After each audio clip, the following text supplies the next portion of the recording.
Il a été pendant 7 ans président du Centre Léo Lagrange. Il a connu l'âge d'or des associations. Il est aujourd'hui membre du conseil d'administration d'Olto Montaberlet. Bonjour José Mercader. Bonjour Denis Jean-Claude.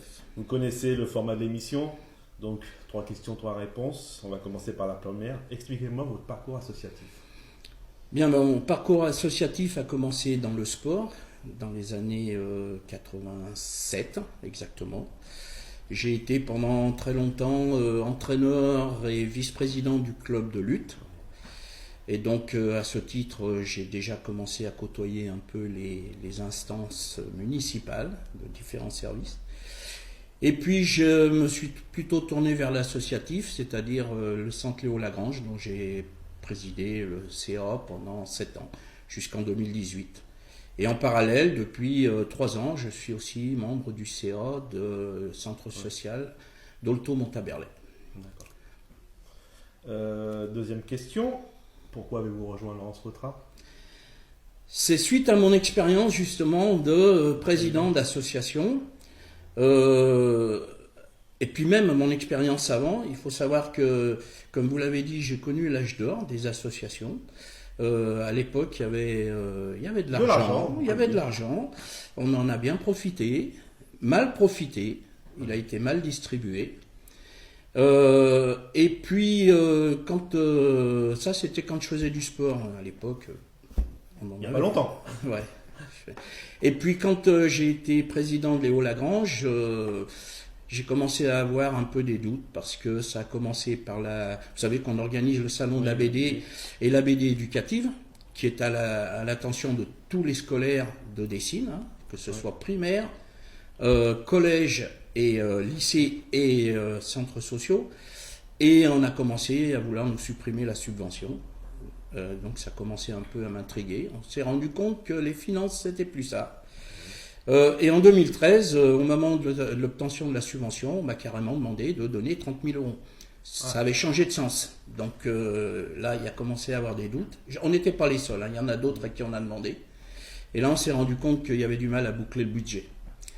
Et donc, suite à cette expérience, j'étais très sceptique au moment des élections de 2014, parce que Madame Vautrat s'engageait sur ne pas augmenter les impôts, enfin la part communale des impôts, de freiner la construction immobilière, et comme c'est les 2 vecteurs principaux pour faire rentrer de l'argent, j'avais quand même des doutes sur la façon dont ça allait fonctionner.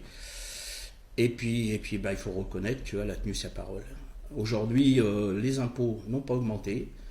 L'impact immobilier a même diminué, puisqu'il est passé à 170 logements pendant les 6 ans au lieu de 293. Ce qui nous permet, dans la qualité de l'habitat, à être quand même dans ce qu'on appelle la couronne Est, la plus proche de Lyon, la ville où il y a le moins d'impact d'habitants au kilomètre carré. Hein, il faut savoir, par exemple, qu'on est à 1600. Et quand on parle de Bron ou de Vénissieux, on parle de 4000. Ouais. C'est énorme. Voilà, donc ça m'a, disons, incité à me poser des questions en tant que citoyen. Parce que je ne suis pas seulement président d'association. Il faut savoir que j'ai parlé de la BD, je voulais le signaler quand même. Quand Laurence Vautrat est arrivée en 2014, on a demandé à la rencontrer parce que l'année d'avant, s'était posé la question d'arrêter ce festival. Et elle a été franche, elle nous a dit, vous savez, l'argent, on ne va pas le créer. Hein. Par contre, on fera tout ce qu'on peut mettre en place pour vous aider. Et bien, ça a marché. Je me rappelle de la première AG. Voilà, ça a bien marché, oui, on était à 2 doigts de fermer. Ouais. Ça a bien marché, puisqu'aujourd'hui, non seulement on n'a pas arrêté, on s'est développé. On est le 3e salon de la BD de la région Rhône-Alpes. Bon, et il y avait du chemin. Et puis en plus, c'est pérenne, c'est-à-dire qu'on est tranquille pour quelque temps, parce qu'on a cette fidélisation sur d'abord la subvention municipale, ce qui n'est plus discuté. Elle n'est pas énorme, mais elle est ce qu'elle est. Mais surtout, il y a toutes les aides à côté. Tous les services, toboggan, médiathèque, services de la mairie. C'est un vrai partenariat et c'est dans le souci de développer quelque chose à l'intention des Dessinois. Et ça, c'est important. Troisième question. Quelle est la vision que vous pouvez apporter à cette campagne municipale? Ma vision, elle est en tant que citoyen. Oui, c'est-à-dire que j'aimerais que ça continue comme ça a été fait.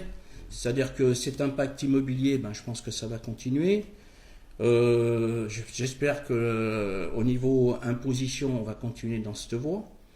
Moi, ce que j'en retiens, c'est qu'on va continuer dans la voie de la sécurité. Il faut savoir en tant que citoyen, j'ai ressenti cette baisse au niveau de l'impact des interventions qu'il y a pu avoir. On est passé de 1400 à 700. Ça, les gens, il faut aller voir les chiffres de temps en temps avant de parler des choses. Surtout des chiffres qui sont mal interprétés, mal exploités, et qui sont cachés quand ils font pas plaisir. J'espère que au niveau de la culture, vous êtes concernés. On va continuer dans cette voie. Parce que quand je vois, moi personnellement, j'ai jamais été abonné au toboggan. Donc depuis 3 ans, j'y suis, et même plus que. Et je pense que tout le monde autour de soi a des amis qui n'étaient pas abonnés, qui sont abonnés. C'est donc qu'il y a eu quelque chose qui a été fait. Et donc j'espère que ça va continuer dans cette voie. Et puis j'espère surtout qu'au niveau de la campagne qui se développe actuellement, on aura parlé vrai. C'est-à-dire que les gens vont écouter la vraie parole, c'est-à-dire ils vont pas se mettre derrière une doctrine de parti ou des choses comme ça. Quand on va leur parler de sécurité, qui demanderont les chiffres et que les gens leur donneront les vrais chiffres.